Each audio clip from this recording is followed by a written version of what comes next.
Okay, so today we are going to talk about Instant Pot or pressure cooking. And this is one of my favorite recipes to make in the Instant Pot. It's a lentil soup that comes together very quickly and easily, and it's just a really delicious soup, to be honest. So we will be using a couple different functions on the Instant Pot.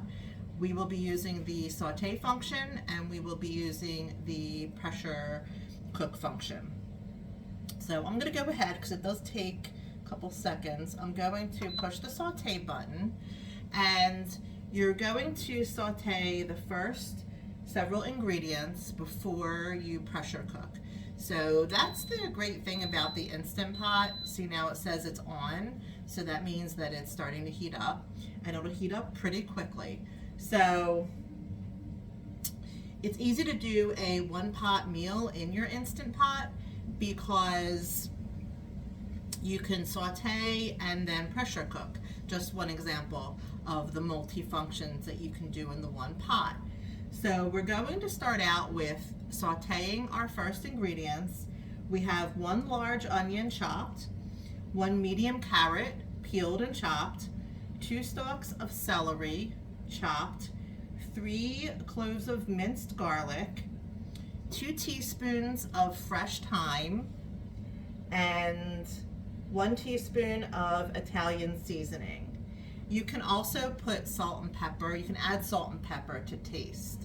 I usually add my salt and pepper after the fact. So, but that's up to you. You can add it in when you're cooking. So we're going to go ahead and put all of those ingredients in. I can already feel that the Instant Pot is starting to heat up. It really heats up that quickly on the saute function. So if you can hear it, it's already sizzling a little bit. So I don't like to use oil when I'm cooking. Oil the way I've been educated, just adds extra fat. So you can see it's steaming. So instead of using oil, I just use water. So you can easily water saute. And this saute is going to be for about 5 minutes, give or take. You know, if you like I tend to like my onions a little bit cooked, or you can cut down the time. It will still cook in the soup once we pressure cook.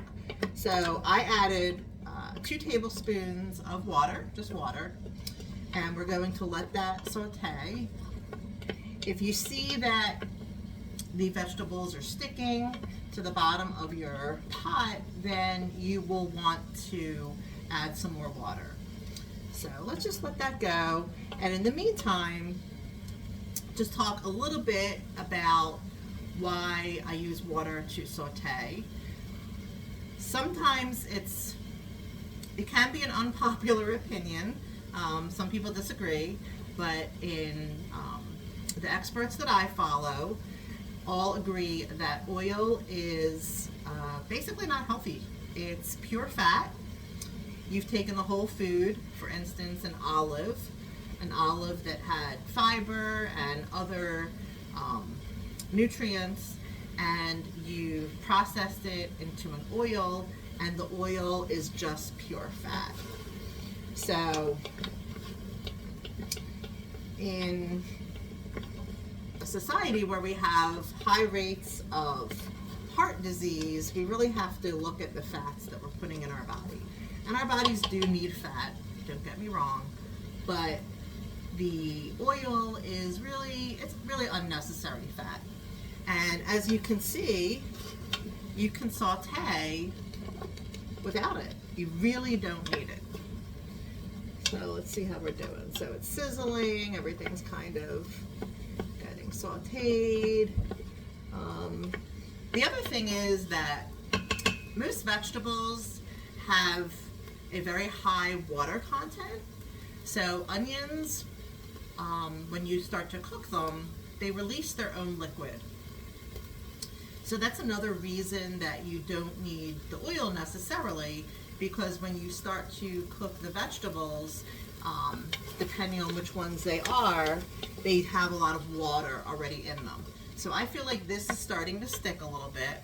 So I will add a little bit more water. Don't want to make it soupy, not just yet. We're not at the soup stage just yet. So you just want it to not stick to the bottom. So we've been going about 3 minutes. So we're gonna let it go another couple minutes. Yeah, so you get a lot of water from your vegetables. So between the water that you're adding to saute and the water that is in the vegetables naturally and comes out when you start to cook them, the oil's really just not necessary. So again, you know, some people disagree with that, and I'm open to different opinions, but on the oil, I'm kind of stuck in my education that it's just, there's more bad that comes out of oil than good. Okay, so we're gonna let this go maybe just about another minute. You can see that it's really starting to cook. It's actually sticking a little bit. So I just keep some water nearby, and when it starts to stick to the pot, I will just add some more. Okay, so I think we're good. I think we're just at about the 5-minute mark. Let's see, let it go a couple more seconds. But you know, you look and see, and just, it's going to be just softened a little bit. Your carrots will not be as soft as they will ultimately be when we do the whole soup. Okay, so you want to turn the Instant Pot off at this point. For my Instant Pot, it's the cancel button, and as you can see, it now says off. So it's going to continue to sizzle because it's really hot in there. So at this point, we will add all of our other ingredients. So the other ingredients we have are 1½ cups of brown or green lentils, dry lentils. Okay, they're not cooked. So with lentils and your grains, you really want to rinse them before you use them, and I had already pre-rinsed those. So you're looking for green or brown. I'm using green today, and this is the one I'm using. It's just the Whole Foods brand. You can get them in larger quantities. You want to make sure that you're using green or brown lentils, not red. Red lentils are wonderful, but they won't work in this recipe. They're a different texture. The red lentils are a different texture. We're also going to add 1 14½ ounce can of diced tomatoes. I'm using, again, this is a, oops, can't see that, a Whole Foods brand, no salt added. I like to be aware of how much salt I'm adding to my food, and I don't need the salt in the tomatoes. So the only ingredient in this is a couple organic tomatoes, organic tomato juice, and that's it.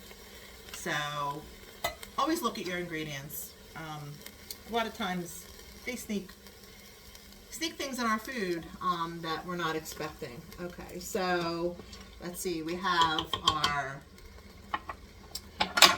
vegetables. We have those were green lentils. We have our diced tomatoes, and the last thing we're going to add is, let's see, it calls for 4 cups of low sodium veggie broth. This is the what I'm using today. If you buy these 32-ounce cartons, that is 4 cups. So a lot of recipes call for 4 cups. I'm currently shaking it, if you can hear that. Always shake up the veggie broth. And again, look at the sodium content. This particular one, I've actually never Imagine. I've never used this brand before. They were out of the one that I normally use. Yeah, it's got a nice color to it. And it's got 6% sodium. So it's marked low sodium. So that's what I like to look for. I like to look for low sodium. And again, this recipe calls for salt and pepper to taste. I actually prefer adding the salt and pepper when I'm eating the soup. Just my preference, but you can add it in the Instant Pot as well.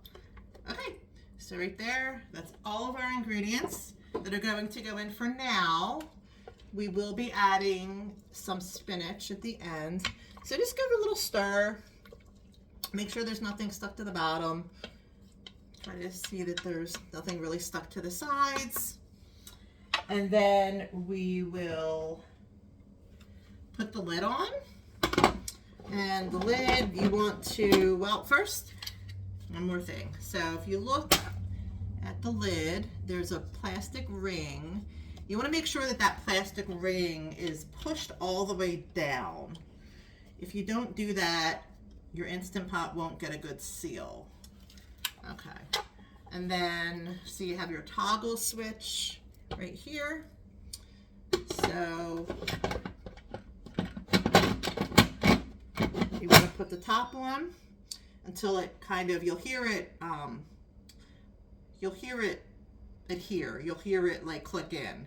And then you want to make sure that it's closed. This is on correctly. So it kind of, you put it on and you turn it. And then your toggle seal, there's either venting or seal on the toggle. And you want to make sure that's sealed. So that's vented and that is sealed. And then at this point, what we're going to do is we will set the Instant Pot to pressure cook, which is right here, pressure cook. And we will set it for, we will cook on high for 12 minutes.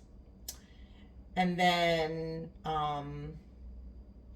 we will natural release, which means after the 12 minutes is done, you let the pressure naturally release for 5 minutes. And after the 5 minutes of natural release, we will do a quick release, which is where we force the pressure to release. So I'm going to set it to pressure cook. It's already set to the 12 minutes. It will take a few seconds for the Instant Pot to heat up. And as it's coming to pressure, there's a little, can't see it yet, but right here, there's a little silver knob that will pop up when the Instant Pot is totally sealed. So let's see if this doesn't take too long. The pot was already hot from the saute, so it shouldn't take too long. So you might hear some clicking in there. You'll hear, you know, sometimes there's some little noises it makes. Should be all good with that.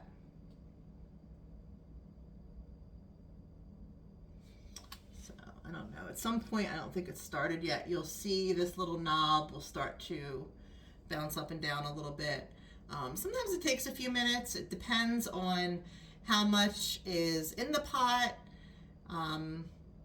what's in the pot, and if the pot is warm or if it's just being used. So let's come back once it has reached pressure. We're going to pause for a minute. Okay, so our Instant Pot has reached pressure.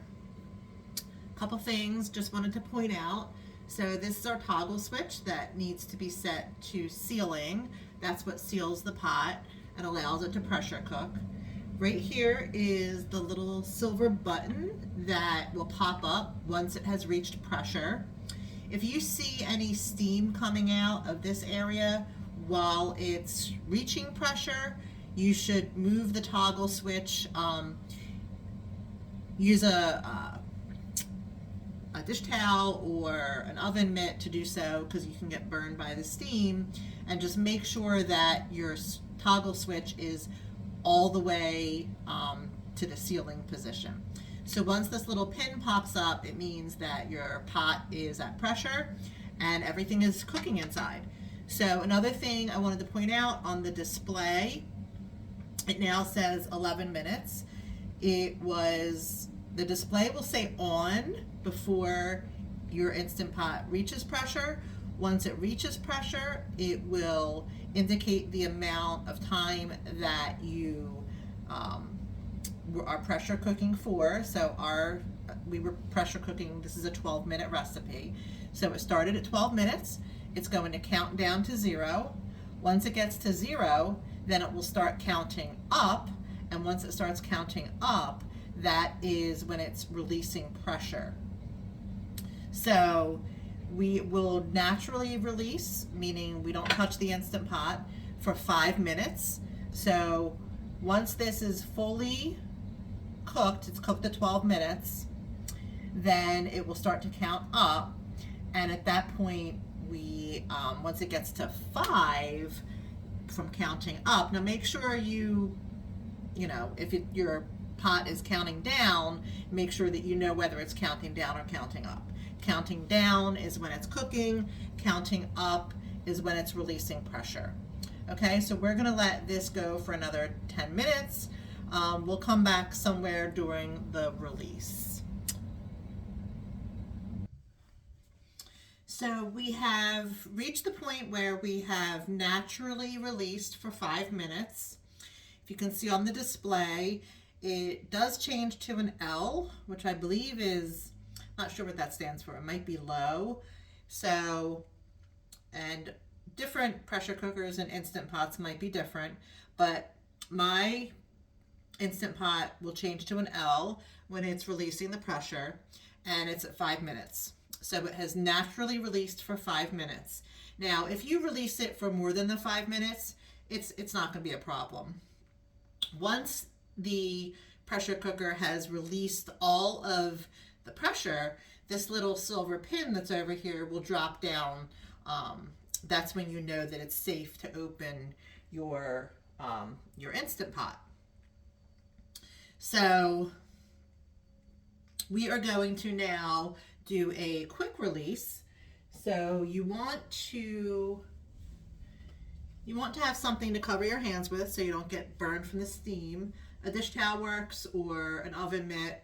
So you want to switch the toggle from sealing to venting, and as you can see, it starts to release the pressure. So you want to try to make sure that there's not any obstacles in the way. You want the pressure to be able to release. So that's releasing on its own. And it doesn't usually take very long. You just make sure that this is, like I said, don't want to get burned by the steam, right? Got a little shot of it, not too bad. So this silver pin right here will drop once the pressure has released. So we're just waiting for that to happen. Kind of see it. I think it's getting towards the end. And like I said, once that pin drops, that's when the pressure is fully released and the pot is safe to open. The pot actually won't open before that pin drops and before all the pressure is released. It's a safety feature. So I can hear it winding down. Any second now that pin is going to drop.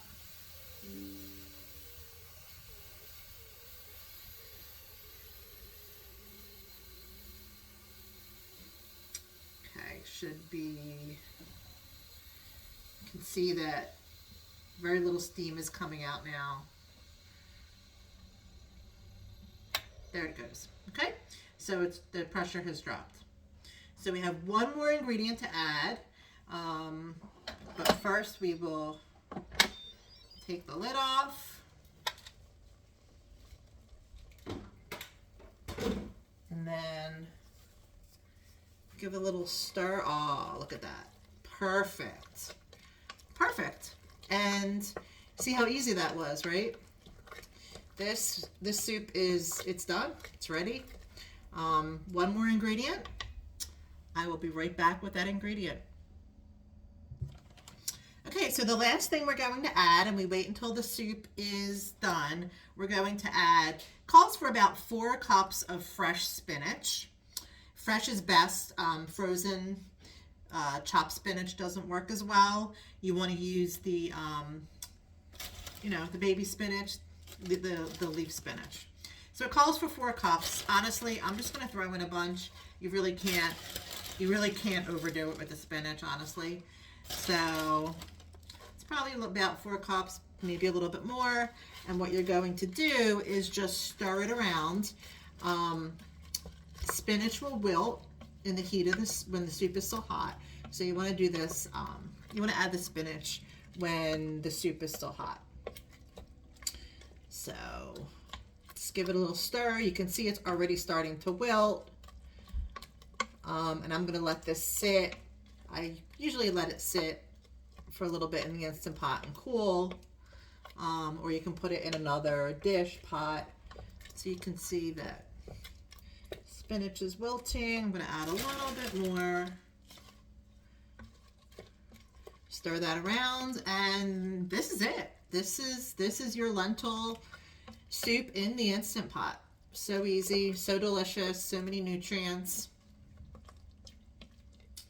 The lentils will suck up some of the liquid, so if that happens, this also becomes a really delicious stew. You can, and the one thing I didn't do, the Instant Pot is still on, so I'm going to cancel it, turn it off. So that was still on, which not a problem, but you do want to make sure that you turn it off.